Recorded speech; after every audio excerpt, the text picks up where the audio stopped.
ആദ്യമായി ഞാൻ അമ്മ മാതാവിനും തിരുക്കുമാരനോടും ഒരു 100,000 കോടി നന്ദി ഞങ്ങൾ പറയുന്നു. എൻ്റെ പേര് പൊന്നി. ഞാൻ കൊല്ലം ജില്ലയിൽ ആലപ്പാടി ഗ്രാമത്തിൽ നിന്ന് വരുന്നു.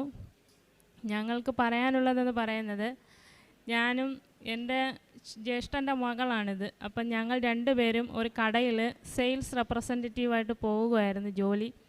ഞങ്ങൾ അവിടെ നിൽക്കവേ ഞങ്ങൾക്ക് പുറത്ത് പോകാൻ, അതായത് വിദേശത്ത് പോകാൻ ഒരു വേക്കൻസിയുമായിട്ടൊരു ഫ്രണ്ട് വരികയും ഞങ്ങളുടെ കയ്യിലുണ്ടായിരുന്ന ജോലി ഞങ്ങൾ ഉപേക്ഷിക്കുകയും ചെയ്തു. ആ ജോലി കളഞ്ഞിട്ട് ഞങ്ങൾ ഇവിടെ വന്ന് മാതാവിനോട് പ്രാർത്ഥിച്ചതിന് ശേഷവും ഉടമ്പടി എടുത്തതിന് ശേഷവുമാണ് ഞങ്ങൾ വിസയ്ക്ക് അപ്ലൈ ചെയ്തത്. പക്ഷേ ഞങ്ങളുടെ കയ്യിൽ നിന്ന് അഡ്വാൻസ് പേയ്മെൻറ്റ് വാങ്ങിച്ചതല്ലാതെ ഞങ്ങൾക്ക് അവിടെ പോകാനോ അല്ലെങ്കിൽ ഞങ്ങൾക്ക് അതിൻ്റെ ബാലൻസ് കാര്യങ്ങൾ അറിയാനോ ഞങ്ങൾക്ക് സാധിച്ചില്ല. ഞങ്ങൾ അപ്പോഴും ഈ പ്രത്യക്ഷീകരണ പ്രാർത്ഥനയും അതുപോലെ തന്നെ മധ്യസ്ഥ പ്രാർത്ഥനയും ഞങ്ങൾ ഏറ്റു ചൊല്ലിക്കൊണ്ടേയിരുന്നു. അതുപോലെ സാക്ഷ്യം കേട്ട് ഞങ്ങൾ അതിലെ വചനം, ഞാൻ നിനക്ക് മുമ്പേ പോയി എന്നുള്ള ആ വചനം ഞങ്ങൾ 100 പ്രാവശ്യം തന്നെ 2 പേരും എഴുതി പ്രാർത്ഥിച്ചു. അതിൻ്റെ ഫലമായിട്ട് മാതാവ് ഞങ്ങൾക്ക് നൽകിയിരിക്കുന്ന അനുഗ്രഹമെന്ന് പറയുന്നത്, അമ്മ മാതാവിന് അറിയാമായിരുന്നു ആ ജോലിക്ക് പോയാലും ഞങ്ങളുടെ ബുദ്ധിമുട്ടുകൾ മാറില്ല എന്നുള്ളത്. ഞങ്ങളുടെ ബുദ്ധിമുട്ടുകളെന്ന് പറയുന്നത് മാതാവിന് മാത്രം അറിയാവുന്ന വേദനകളാണ് ഞങ്ങൾക്കുള്ളത്. അപ്പം അതിൻ്റെ പേരിൽ ഞങ്ങൾക്ക് ആ ജോലി കിട്ടിയാൽ ഞങ്ങളുടെ ആവശ്യങ്ങൾ നടക്കില്ലെന്ന് മാതാവിന് നിശ്ചയമായിരുന്നു. പക്ഷേ ഞങ്ങൾക്കിന്ന് മാതാവ് അതിലും നല്ല ഒരു ജോലി വിദേശത്ത് ശരിയാക്കിയിട്ട് ഞങ്ങൾ 29-ാം തീയതി പോകാൻ ഞങ്ങൾക്ക് ടിക്കറ്റ് കൺഫേമായി, വിസ വന്നു. അതിലുപരി ആദ്യം കിട്ടുന്ന ജോലിക്ക് ഞങ്ങൾക്ക് വിസയ്ക്ക് പേയ്മെൻറ്റ് കൊടുക്കണമായിരുന്നു, ടിക്കറ്റ് എടുക്കാൻ പൈസ കൊടുക്കണമായിരുന്നു. പക്ഷേ ഇന്ന് ഞങ്ങൾക്ക് അതൊന്നുമില്ലാതെ ഞങ്ങളുടെ മാതാവ് ഞങ്ങൾക്ക് ആ ജോലി തന്ന്, അതിലുപരി ഞങ്ങളുടെ കുടുംബങ്ങളിലുണ്ടായിരുന്ന എല്ലാ ബുദ്ധിമുട്ടുകളും അറിഞ്ഞ് മാതാവ് ഞങ്ങൾക്ക് പല ആവർത്തി എന്തെല്ലാം ചെയ്തെന്നുള്ളത് പറയാൻ പോലും ഞങ്ങൾക്ക് വാക്കുകളില്ല. എനിക്ക് പറയാനുള്ളത്, നമ്മൾ ഈ മണ്ണിലെത്തിയാൽ മാതാവ് നമ്മളുടെ പുറകെ വരുമെന്നുള്ളതിന് ഒരു സംശയവുമില്ല. അത്രയ്ക്ക് അനുഭവങ്ങൾ ഞങ്ങൾക്കുണ്ട്. കാരണം ഞങ്ങൾ ഈ 90 ദിവസം, ഇന്ന് ഞങ്ങൾ ഉടമ്പടി എടുത്തിട്ട് 90 ദിവസം തികയുന്നു. ഈ 89 ദിവസം വരെ ഞങ്ങൾക്ക് നേടാത്ത കാര്യമാണ് ഇന്ന് ഞങ്ങൾക്ക് തന്നിരിക്കുന്ന കൃപ. മാതാവിന് എത്ര പറഞ്ഞാലും മതിയാകാത്ത നന്ദി ഞങ്ങൾ പറയുകയാണ്. ഇനി എന്ത് പറയണമെന്ന് പോലും എനിക്കറിയില്ല. ഇനിയും ഞങ്ങളുടെ എല്ലാ പ്രശ്നത്തിലും മാതാവ് ഇടപെടും, ഞങ്ങളെ അനുഗ്രഹിക്കുമെന്ന് ഞങ്ങൾ ഉറച്ചും വിശ്വസിക്കുന്നു. എൻ്റെ പേര് സ്വാതി. ഇതെൻ്റെ ചാച്ചൻ്റെ ഭാര്യയാണ് ചിറ്റ. ഞങ്ങൾ ഒരുമിച്ച് ഒരിടത്ത് ജോലി ചെയ്തുകൊണ്ടിരിക്കുകയായിരുന്നു. പക്ഷേ ഞങ്ങൾക്ക് 2 പേർക്കും സെയിം സാലറിയാണ് ചെയ്തുകൊണ്ടിരിക്കുന്നത്. കമ്പനി പ്രൊമോട്ടറായിട്ട് വർക്ക് ചെയ്തുകൊണ്ടിരിക്കുക. ഞങ്ങൾക്ക് ആ സാലറി കൊണ്ട് പിടിച്ചു നിൽക്കാൻ പറ്റാത്ത സമയത്താണ് ചിറ്റയുടെ അച്ഛൻ മരിക്കുന്നത്. അച്ഛൻ മരിക്കുന്ന സമയത്ത് അയാൾ അവിടെ ആയിരുന്നപ്പോൾ ഞാൻ വിളിച്ച് ചോദിച്ചു, ചിറ്റയെ പ്രയാസപ്പെടണ്ടെന്ന്. ചിറ്റയുടെ അച്ഛൻ മരിക്കുന്നതിനുള്ള കർമ്മങ്ങൾ ചെയ്യാനുള്ള പൈസയുടെ ആവശ്യം പോലും അയാളുടെ കയ്യിലില്ല. എന്നെ വിളിച്ച് കരയുകയുണ്ടായിരുന്നു. ഞാൻ അതിൻ്റെ വിശേഷം അറിയാൻ വേണ്ടി വിളിച്ചാൽ, ഞാൻ സമാധാനിപ്പിക്കാൻ വിളിച്ചു കഴിഞ്ഞപ്പോഴാണ് ചിറ്റ എന്നോട് പറയുന്നത്, നമുക്ക് കൃപാസനത്തിലൊന്ന് പോകാം, അവിടെ പോയി കഴിഞ്ഞ് കഴിയുമ്പോൾ നമുക്ക് എന്തെങ്കിലും മാറ്റം ഉണ്ടാകുമെന്ന് തോന്നുന്നു, നമുക്കത് ചെയ്യാമെന്ന് പറഞ്ഞു. പക്ഷേ അപ്പോൾ പോലും ഞങ്ങൾക്ക് ഗൾഫിൽ പോകണമെന്നോ ഗൾഫിൽ പോകാൻ ഞങ്ങൾ ആരെങ്കിലും സഹായിക്കുമെന്നോ ഞങ്ങളുടെ ഈ പാസ്പോർട്ടോ ഒന്നുമില്ല. ഞങ്ങളുടെ ഈ അതിന് കൊണ്ടുപോകാനോ കൊണ്ടു നടക്കാനായിട്ടോ ആരുമില്ല. എനിക്ക് 2 മക്കളാണുള്ളത്. ഞാൻ ഭർത്താവ് ഉപേക്ഷിച്ച് അമ്മയോടൊപ്പമാണ് നിൽക്കുന്നത്. എനിക്ക് അച്ഛനില്ല, അച്ഛൻ മരിച്ചുപോയി. ആരുകളും ഇല്ല. ഞങ്ങൾ ജോലി ചെയ്ത് ജീവിക്കുന്നു. അപ്പോൾ ആരും ഗൾഫെന്ന് കേട്ടറിവെന്നുണ്ടായിരുന്നു, അല്ലാണ്ടെങ്കിലും പോകാൻ പോലും ഞങ്ങൾക്കൊരു മാർഗ്ഗവും ഇല്ല. ഞങ്ങൾ കൃപാസനത്തിൽ പോകാമെന്നിങ്ങനെ പ്ലാൻ ചെയ്ത് ഷോപ്പിൽ നിന്നുകൊണ്ടാണ് ഞങ്ങളിങ്ങനെ പ്ലാൻ ചെയ്തുകൊണ്ടിരിക്കുമ്പോഴാണ് ചിറ്റയുടെ ഒരു കൂട്ടുകാരി പറയുന്നത്, ഇങ്ങനെ ഗൾഫിൽ പോകാൻ ഒരു വേക്കൻസി ഉണ്ട്. അന്ന് കുവൈറ്റിൽ പോകാനായിട്ട് ഒരു സ്കൂളിൽ ഹെൽപ്പറായിട്ട് വേക്കൻസി ഉണ്ട്. അന്നേരം പെട്ടെന്ന് പോകാൻ പറ്റും, 15 ദിവസത്തിനുള്ളിൽ പോകാൻ പറ്റും, നിങ്ങൾ എത്രയും പെട്ടെന്ന് എല്ലാം എടുക്കണമെന്ന് പറഞ്ഞു. ഞങ്ങൾ ആ കൊച്ചിൻ്റെ വിശ്വാസത്തിൽ ഞങ്ങൾ 2 കൂടെ ഇവിടെ വന്ന് ഉടമ്പടി എടുത്തിട്ട് ഞങ്ങൾ മാതാവിനോട് പ്രാർത്ഥിച്ചു, മാതാവേ ഞങ്ങൾക്ക് പാസ്പോർട്ട് പോലും ഇല്ല, ഒരു പെണ്ണിൻ്റെ ഒറ്റ വാക്കിൻ്റെ വിശ്വാസത്തിൽ ഞങ്ങൾ ഇതിനകത്ത് മുന്നോട്ട് പോകാൻ പോവുകയാണെന്ന് പറഞ്ഞിട്ട് ഞങ്ങൾ പാസ്പോർട്ടിന് ഓൺലൈൻ വഴി അപ്ലൈ ചെയ്തു. ഓൺലൈൻ വഴി അപ്ലൈ ചെയ്യാൻ 2850 രൂപ വേണമായിരുന്നു. പക്ഷേ ഞങ്ങളുടെ കയ്യിൽ ആ 2850 രൂപ അന്നത്തെ ദിവസം ഇല്ലായിരുന്നു. കൂടെ ജോലി ചെയ്യുന്നവരുടെ നിന്ന് കടം മേടിച്ചാണ് ഞങ്ങൾ പാസ്പോർട്ടിന് പോലും അപ്ലൈ ചെയ്തത്. പാസ്പോർട്ടിന് അപ്ലൈ ചെയ്തു.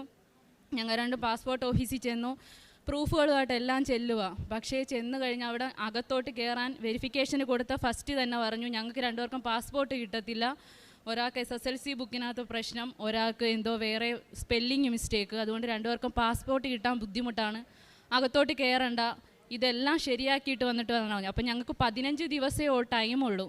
ഞങ്ങൾ രണ്ടും വന്നിട്ട് അവരുടെ വാക്ക് കേൾക്കാതെ ഇത് കയ്യിൽ വെച്ചുകൊണ്ട് ഞങ്ങൾ അകത്തോട്ട് കയറി കഴിഞ്ഞിട്ട് ഞങ്ങൾ കാശ് രൂപം തന്നെ കൈ മുറുക്കി വെച്ചുകൊണ്ട് A കൗണ്ടർ, B കൗണ്ടർ ഒക്കെ ചെല്ലുമ്പോഴും നടക്കത്തില്ല എന്നുള്ള വിശ്വാസത്തിൽ പോയി.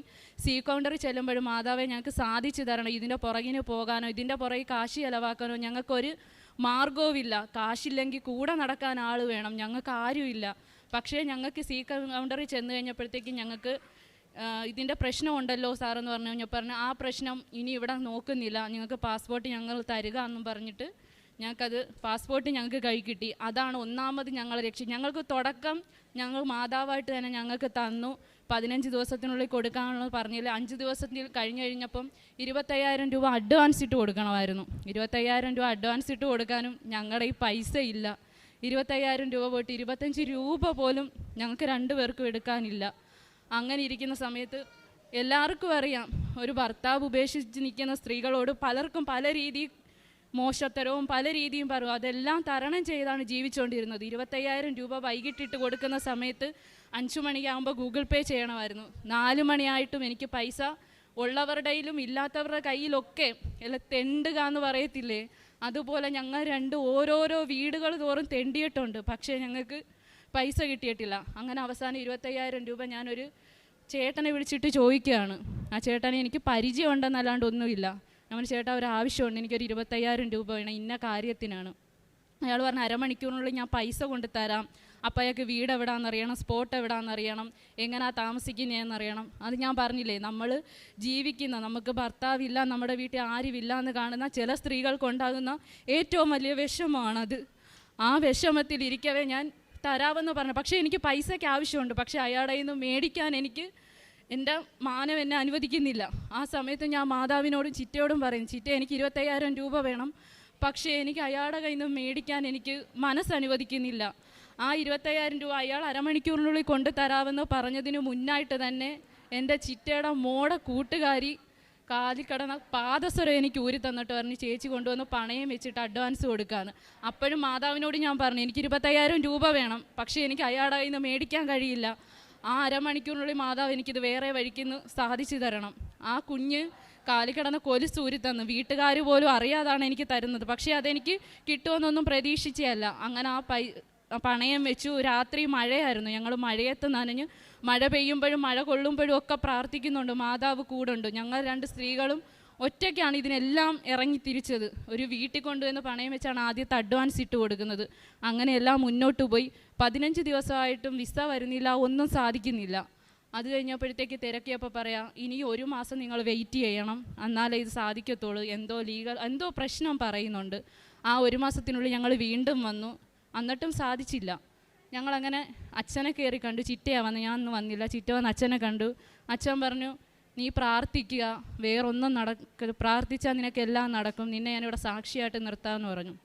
അതും കഴിഞ്ഞിട്ട് വന്നിട്ടും ഒന്നും നടക്കുന്നില്ല. ഉണ്ടായിരുന്ന ജോലി കളഞ്ഞിട്ടാണ് ഞാൻ 15 ദിവസത്തിനുള്ളിൽ കയറി പോകുമെന്ന് പറയുമ്പോൾ നമുക്ക് പല കാര്യങ്ങളുണ്ട്. വീട്ടിലെ പ്രാരാബ്ധമായിട്ടൊക്കെ ജീവിക്കുന്ന നമുക്ക് എല്ലാ പെണ്ണുങ്ങൾക്കും ഒറ്റയടിക്ക് 15 ദിവസത്തിനുള്ളിൽ കയറി പോകാൻ പറ്റത്തില്ല. വീട്ടിനുള്ളിൽ പല കാര്യങ്ങൾ ഓരോന്നൊക്കെ ഉണ്ടാക്കി വെക്കണം. കുഞ്ഞുങ്ങളുടെ സേഫ്റ്റി നോക്കണം. ഏറ്റവും കൂടുതൽ നമുക്ക് ആഴ്ചയടവ്, മാസമടവ്, ഒത്തിരി അടവുകളായിട്ട് ബുദ്ധിമുട്ടുന്ന നമുക്ക് അതെല്ലാം അറേഞ്ച് ചെയ്ത് വെക്കാതെ കയറി പോകണം. ആ 15 ദിവസത്തിനുള്ളിൽ കയറി പോകേണ്ട നമ്മൾ വേറൊരിടത്തുനിന്ന് ഞങ്ങൾ 2 പേരും 1 ലക്ഷം രൂപയോളം ഞങ്ങൾ വാങ്ങിച്ച് വെച്ചിരിക്കുക ഞങ്ങൾക്ക് പോവേണ്ട ആവശ്യത്തിന്. അടവിനും ജോലി ഇല്ലാണ്ടായി 1.5 മാസമായി, 2 മാസമാകാൻ പോകുന്നു. അടവിനും കാര്യങ്ങൾക്കും വാടകയ്ക്കും എല്ലാം ആ പൈസയിൽ നിന്നെടുക്കുക. പക്ഷേ മാതാവ് ഞങ്ങളെ വേറൊരു വഴിയിലോട്ടും വിടുന്നില്ല. കടം മേടിച്ച് പൈസയ്ക്കകത്തുനിന്ന് ഞങ്ങൾ അടയ്ക്കുന്നു, വാടക കൊടുക്കുന്നു, ഭക്ഷണം കഴിക്കുന്നു, എല്ലാ ചിലവും നടത്തിക്കൊണ്ടിരിക്കുന്നു. പക്ഷേ ഇവിടെ വന്നതിന് ശേഷം ഞങ്ങളെ വേറെ എങ്ങും ഒരു വഴിക്കും ഒരു വാതയ്ക്കും 10 രൂപയ്ക്ക് വിടുന്നില്ല. കടം മേടിച്ച വെച്ചിരിക്കുന്ന പൈസയ്ക്കാണ്, പക്ഷേ ഞങ്ങൾക്ക് പലിശ കൊടുക്കേണ്ട വേറെ ആൾ തന്ന പൈസയായിരുന്നു. അതിനകത്തുനിന്ന് ഞങ്ങൾക്കൊന്നും കടം മേടിക്കാണ്ടാതെ മുന്നോട്ട് പോകും. അപ്പം ഞങ്ങൾ പറയുന്നുണ്ട്, ഈ കിടന്ന് ഓടുന്ന ഞങ്ങൾക്ക് സ്കൂളിൽ ജോലി കുവൈറ്റി പറഞ്ഞത്, അപ്പോൾ ഞങ്ങൾക്ക് ഒരുമിച്ച് ഒരു റൂമിൽ നിൽക്കാൻ അനുവദിക്കണേ, ഞങ്ങൾക്ക് ഒരുമിച്ച് ജോലി ചെയ്യാൻ അനുവദിക്കണേ എന്ന് എപ്പോഴും ഞങ്ങൾ പ്രാർത്ഥിക്കും. കാരണം അവിടെ ചെന്നാൽ ഞങ്ങൾക്ക് ലോകപരിചയമോ ഒന്നുമില്ല. അപ്പോൾ സ്കൂളിൽ നിന്ന് അവിടെ വിവരം അറിയിക്കുന്നുണ്ടായിരുന്നു, നിങ്ങൾ അവിടെ ചെന്നാൽ സ്പ്ലിറ്റ് ചെയ്യും, വേറെ റൂമിലോട്ടാകും, വേറെ സ്കൂളിലോട്ടാകും എന്നൊക്കെ പറയുമ്പോൾ ആ ഒരു വിഷമം നമുക്കുണ്ടായിരുന്നു. അങ്ങനെ 2 മാസമായിട്ട് ഒന്നും നടക്കുന്നില്ല. അത് കഴിഞ്ഞപ്പോഴത്തേക്ക് ഞങ്ങൾ പരസ്പരം പറയുക, മാതാവിൻ്റെ അടുത്ത് പോയിട്ട് ഞങ്ങൾക്ക് നടക്കുന്നില്ലല്ലോ എന്നും പറഞ്ഞ് കരഞ്ഞു, ഒത്തിരി പ്രാർത്ഥിക്കും. ഞങ്ങൾ എല്ലാ ദിവസവും വെളുപ്പിനെ 5:30 എണീറ്റ് പ്രാർത്ഥിക്കും, രാത്രി പ്രാർത്ഥിക്കും, സങ്കീർത്തനം എഴുതും. ഞങ്ങൾ ഹിന്ദുക്കളാണ് ഞങ്ങൾ രണ്ടും. ഞങ്ങൾക്കിതെങ്ങനെ പ്രാർത്ഥിക്കേണ്ടതെന്ന് ഒന്നും അറിയത്തില്ല, എങ്ങനെ പ്രാർത്ഥിക്കണം, ഒന്നും അറിയത്തില്ല. വിശ്വാസമാണ്, അത് മാത്രം അറിയാം, അല്ലാതെ പ്രാർത്ഥിക്കേണ്ട ഒന്നും അറിയത്തില്ല. ഞങ്ങൾ യൂട്യൂബിൽ കയറി സെർച്ച് ചെയ്യും, ഇവിടുത്തെ സാക്ഷ്യം പറയുന്നവർ എന്തുവാണ് ചെയ്യുന്നത്, അതിൻ്റെ ഓരോ വാക്കുകളെടുത്ത് യൂട്യൂബിൽ സെർച്ച് ചെയ്യും, ഇതിനകത്ത് എന്തുവാണ് ചെയ്യേണ്ടതെന്ന്. ഞങ്ങളിൽ നിന്നുണ്ടായ പൈസയ്ക്ക് ഞങ്ങൾ ഫുഡുണ്ടാക്കി ഗവൺമെൻറ് ഹോസ്പിറ്റലും ഓച്ചിറ അമ്പലത്തിലും എല്ലാം അവർക്കെല്ലാം ഭിക്ഷക്കാർക്കും എല്ലാവർക്കും കൊണ്ടുവന്ന് കൊടുത്തു. കാര്യം ഇത് ചെയ്യുമ്പോൾ, ഉടമ്പടി എടുക്കുമ്പോൾ ചെയ്യേണ്ട കാര്യങ്ങളെല്ലാം ചെയ്ത് ഇരുന്നിട്ടും ഞങ്ങൾക്ക് ബൈബിൾ വായിക്കില്ലായിരുന്നു കേട്ടോ. ഞങ്ങൾക്ക് അറിയത്തില്ല കാര്യം എങ്ങനെ വായിക്കേണ്ടതെന്നോ എങ്ങനെ ചെയ്യേണ്ടതെന്നോ ഒന്നും അറിയത്തില്ല. അറിയുന്ന രീതിയിൽ എല്ലാം പ്രാർത്ഥിക്കുന്നു. ആഴ്ചയിൽ ബുധനാഴ്ച ഞങ്ങൾ ഉപവാസം എടുക്കും. ഒരുമിച്ച് ഞങ്ങൾ ഫോൺ ചെയ്ത് പറയും, 4 മണി കഴിഞ്ഞ് 5 മണി കഴിഞ്ഞ് നമുക്കിനി വെള്ളം കുടിക്കാം. കാര്യം എല്ലാത്തിനും ഞങ്ങൾ ഒരുമിച്ചാണ് ചെയ്യുന്നത്. അത് കഴിഞ്ഞ് ഇത് കഴിഞ്ഞിട്ട് ഒന്നും നടക്കുന്നില്ല. അപ്പോൾ ഇത്രത്തോളം ഞങ്ങൾ ചെയ്തിട്ട് എന്താണ് ഇതാകാത്തതെന്നും പറഞ്ഞുകൊണ്ടിരിക്കുന്ന സമയത്താണ് ഞങ്ങൾക്ക് വേറൊരു ജോബ് ദുബായിൽ വേക്കൻസി ഉണ്ട് എന്നും പറഞ്ഞിട്ട് ഇങ്ങനെ വരുന്നത്. ഞങ്ങളങ്ങനെ അപ്ലൈ ചെയ്തു. ആ മേഡത്തിനെ വിളിച്ച് പറഞ്ഞു. അപ്പോഴും അവരെല്ലാം പറഞ്ഞു, ഓക്കെ ഞങ്ങൾ വിസയ്ക്ക് പൈസ വേണ്ട എന്ന് പിന്നെ അറിയുന്നു. അപ്പോൾ ഞങ്ങൾ പറഞ്ഞു, ഇതിപ്പോൾ ശരിയാകുമ്പോൾ നമുക്ക് വിസയ്ക്ക് പൈസ കൊടുക്കണ്ടേ, ടിക്കറ്റിന് പൈസ കൊടുക്കണ്ടേ, ഇരുന്ന പൈസ എല്ലാം വാടക കൊടുക്കാനും അടവിനും എല്ലാ കാര്യത്തിനും എടുത്തു. അപ്പോൾ അതിനൊന്നും പൈസയില്ല.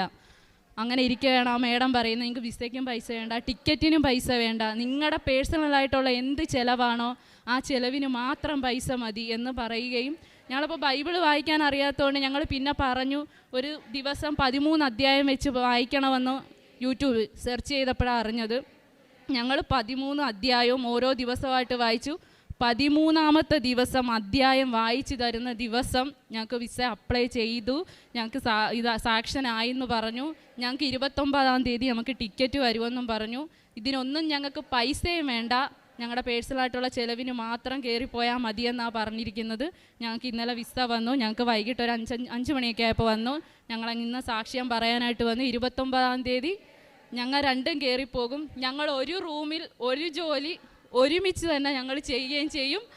മാതാവ് ഞങ്ങൾക്ക് എല്ലാം സാധിച്ചു വന്നു. ഇനി പോകുന്നതും മാതാവിനെയും കൊണ്ട് തന്നെ പോകുന്ന, കൂടെ ഒന്നിനും ആരുമില്ല, മാതാവ് മാത്രമേ കൂടെ ഉള്ളൂ. അറിഞ്ഞു പ്രാർത്ഥിച്ചാൽ, അറിഞ്ഞെല്ലാം ചെയ്താൽ, ഇല്ലാത്തതിൽ നിന്നുള്ളവന് കൊടുക്കുന്നവരാണ് ഞങ്ങൾ രണ്ടും. അതുകൊണ്ട് ഞങ്ങൾക്ക് രണ്ടും മാതാവ് ഉണ്ടാകും എന്നുള്ള വിശ്വാസത്തിൽ തന്നെ ഞങ്ങൾ പോകുന്നത്. മക്കൾക്കും വീട്ടുകാർക്കും എല്ലാം വിശ്വാസമായി. മാതാവിനറിയാം വീടില്ല, വാടക കൊടുക്കുന്നു, പക്ഷേ ആരും പെട്ടെന്ന് വന്ന് വീട് വെച്ച് തരുത്തതോ ഒന്നുമില്ല. പക്ഷേ ഒരു ജോലി അടിസ്ഥാനമായി ജോലി തന്നു കഴിഞ്ഞാൽ നമുക്കെല്ലാം താനേ വരുമെന്നറിയാം. ആ ജോലി എന്താണ് ഞങ്ങൾക്ക് കിട്ടാഞ്ഞതെന്നതിൻ്റെ കാരണം ഞങ്ങൾക്ക് ഇപ്പോൾ ഇവിടെ നിൽക്കുമ്പോൾ അറിയാം. കാര്യം ആ ജോലിക്ക് പോയാൽ ഞങ്ങൾക്ക് സാലറി കുറവാണ്, ഞങ്ങൾക്ക് ഒരുമിച്ച് നിൽക്കാൻ പറ്റത്തില്ല. പക്ഷേ ഞങ്ങളുടെ എല്ലാ ആഗ്രഹങ്ങളും ഒരുമിച്ച് നിൽക്കാനും ശമ്പളം കൂടിയ എല്ലാ ജോലിയും ഞങ്ങൾക്ക് എല്ലാം മാതാവ് തന്നു.